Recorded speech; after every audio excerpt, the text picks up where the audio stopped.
Assalamualaikum dan selamat datang ke Pala Bola News. Seperti biasa, Pala Bola News akan menyajikan berita bola sepak terbaik kepada anda semua pada setiap hari.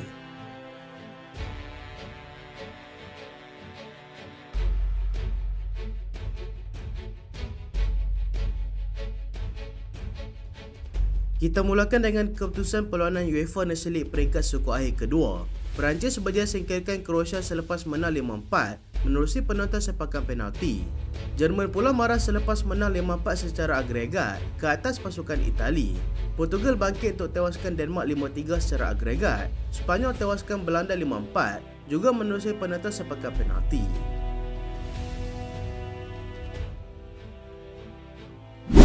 Itali kecundang lagi.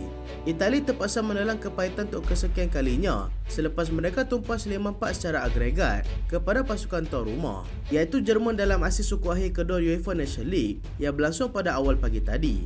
Itali turun dengan misi untuk bangkit semula selepas mereka tewas 2-1 semasa pertemuan pertama yang berlangsung di San Siro pada minggu lalu.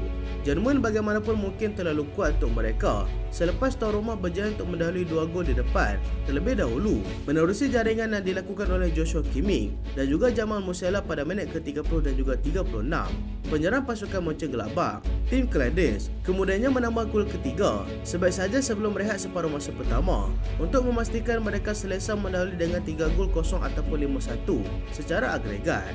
Italia semakin terdesak untuk mengejar kedudukan tersebut, berjaya menjadikan 3 gol pada separuh masa kedua, tetapi ia sudah terlalu lewat untuk mereka menciptakan kebangkitan sekaligus menyingkirkan pasukan Jerman yang dilihat lebih bersedia berbanding mereka.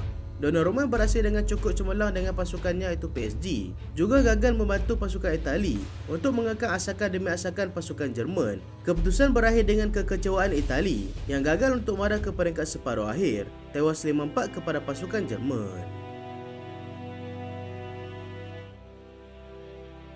Perancis terpaksa berempas pula sebelum tewaskan Croatia. Perancis terpaksa berempas pula sebelum mereka menang menerusi penonton sepakan penalti ke atas pasukan Croatia pada awal pagi tadi. Perancis yang ketinggalan 2-0 secara agregat selepas Croatia berjaya memenang cabaran mereka semasa pertemuan pertama di gelanggang mereka di minggu lalu. Mereka bagaimanapun terpaksa menanti sehingga ke separuh masa kedua sebelum mereka dapat memecahkan kebuntuan menerusi jaringan Michael Olise pada minit ke-52. Ousmane Dembele pula menambah gol kedua pada minit ke-80 untuk memastikan mereka berjaya untuk mengheret perlawanan ke masa tambahan. Kedua pasukan juga buntu dalam masa tambahan dan perlawanan terpaksa ditentukan menerusi sepakan penalti. Kegagalan 3 pemain pasukan Croatia untuk menyempurnakan sepakan penalti telah menjadi puncanya tersingkir mereka kali ini. Bagi Perancis pula, ini adalah masa yang cukup sesuai untuk mereka yang kini tampil dengan beberapa muka baru sebelum ke aksi yang lebih sukar iaitu pusingan kelayakan Piala Dunia.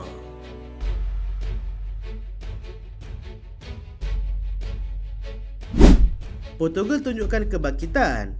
Portugal yang sebelum ini tewas 1-0 dalam aksi pertama suku akhir menentang pasukan Denmark, berjaya bangkit untuk mengatasi lawan mereka dalam aksi kedua yang berlangsung di Lisbon pada awal pagi tadi. Mereka sepatutnya boleh berada di depan lebih awal, tetapi kegagalan Cristiano Ronaldo untuk menyempurnakan sepakan penalti pada minit ke-6 menyebabkan mereka terpaksa menanti sehingga minit ke-38 hasil kesilapan sendiri pemain pasukan Denmark iaitu Joachim Andersen yang tetapan bola ke gawang sendiri. Tersentak dengan kedudukan tersebut, Denmark terus mengatur gerakan dan hasilnya Rasmus Christensen berjaya menjadikan gol kedua secara agregat pada minit ke-56. Ronaldo kembali menebus kehampaannya dengan meletakkan Portugal di depan dalam perlawanan ini dengan jaringan yang dilakukannya pada minit ke-72. Christian Eriksen pula muncul untuk kembali meletakkan Denmark di depan pada minit ke-76. Francesco Trincao muncul wira penyelamat dengan menjaringkan 1 gol pada lewat separuh masa kedua untuk memastikan Portugal kekal bersaing dengan pasukan Denmark. Portugal kemudiannya memastikan tambahan masa adalah milik mereka dengan 2 gol berjaya dihasilkan untuk memberikan kemenangan mutlak 5-3 secara agregat kepada mereka.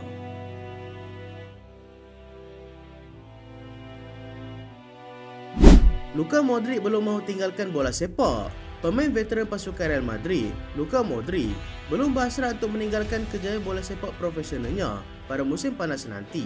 Modric yang bakal genap berusia 40 tahun pada bulan September nanti, bagaimanapun telah mengambil keputusan untuk mengakhiri karirnya di pasukan Real Madrid, tetapi belum dapat dipastikan lagi bilakah masanya nanti. Modric juga telah diberikan peranan baru semasa di bawah Ancelotti, bersesuaian dengan usianya pada ketika ini. Walaupun Real Madrid pada ketika ini sudah pun dibarisi oleh ramai pemain bintang ternama dunia, Modric masih lagi mendapat tempat yang istimewa ketika berada di dalam skuad. Pemain antarabangsa Croatia itu sebelum ini telah melanjutkan semusim lagi kontraknya bersama dengan pasukan Real Madrid dan dia dijangka akan melakukan perkara yang sama untuk musim yang akan datang. Modric masih lagi menjadi sebahagian daripada perancangan Ancelotti dengan dia sudah pun melakukan sebanyak 44 penampilan dalam semua kejohanan yang mereka sertai.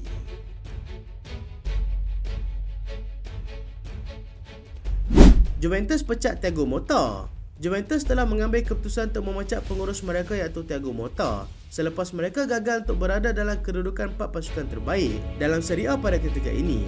Walaupun musim belum lagi berakhir, keputusan drastik yang terpaksa mereka lakukan itu adalah kerana mereka mahu berada di kelompok 4 pasukan teratas bagi memastikan mereka dapat bersaing dalam Liga Juara-Juara Eropah untuk musim depan. Tugas untuk membawa Juventus naik semula ke kelompok 4 pasukan teratas itu kini digalas oleh bekas pemain mereka sendiri iaitu Igor Tudor. Motta telah dilantik pada bulan Jun tahun lalu dengan kontrak selama 3 tahun selepas prestasi yang cukup mantap semasa membantu pasukan Bologna untuk beraksi di Liga Juara-Juara Eropah pada musim lalu. Beliau bagaimanapun berdepan dengan kesukaran semasa tiba di Juventus serta gagal untuk mengekalkan prestasinya seperti mana yang beliau tampilkan ketika membimbing pasukan Bologna. Kekalahan 3-0 kepada pasukan Fiorentina baru-baru ini menjadi titik tolak kepada masa depannya kerana sebelum itu mereka sudah dimalahkan oleh Atalanta 4-0. Tudor yang menghabiskan sebahagian besar karier bola sepaknya bersama dengan Juventus akan diberikan kontrak sehingga tamat musim nanti.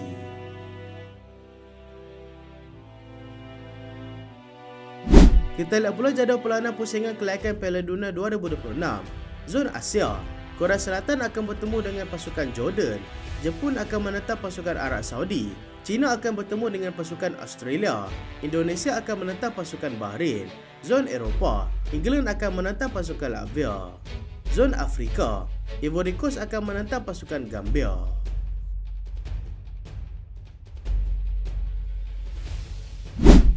Manchester United terpaksa bersaing dengan Manchester City. Manchester United dilaporkan terpaksa bersaing dengan Manchester City dalam perebutan penjaga gol yang dilihat mampu untuk menggantikan Andre Onana yang akan dijual pada musim panas nanti. United kini mempunyai 2 calon iaitu penjaga gol pasukan Royal Antwerp iaitu Sean Lemans dan juga penjaga gol pasukan Lille iaitu Lucas Chevalier yang mana turut diminati oleh pasukan Manchester City.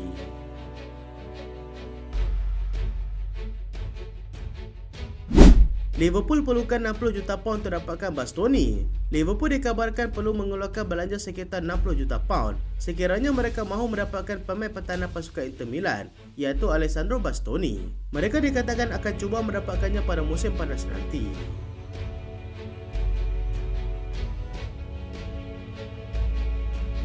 Newcastle sedia kemukakan tawaran kepada Brentford. Newcastle United kini menjadi salah satu pasukan yang sudah bersedia untuk mengemukakan tawaran bagi mendapatkan pemain pasukan Brentford iaitu Bryan Mbeumo. Mereka bagaimanapun terpaksa berdepan dengan saingan daripada pasukan Liverpool.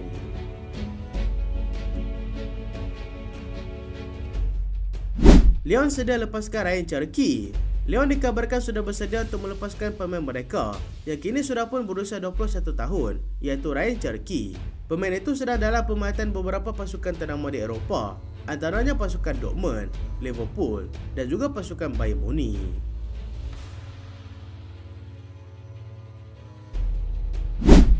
Liverpool di depan untuk dapatkan Nico Williams.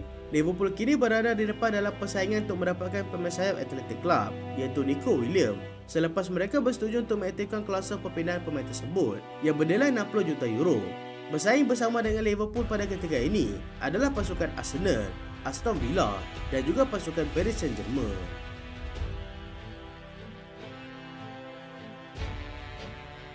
So itulah berita pada kali ini dan terima kasih sebab tonton sampai habis. Jangan lupa like, jangan lupa share, jangan lupa subscribe. Aku Solehan. Assalamualaikum.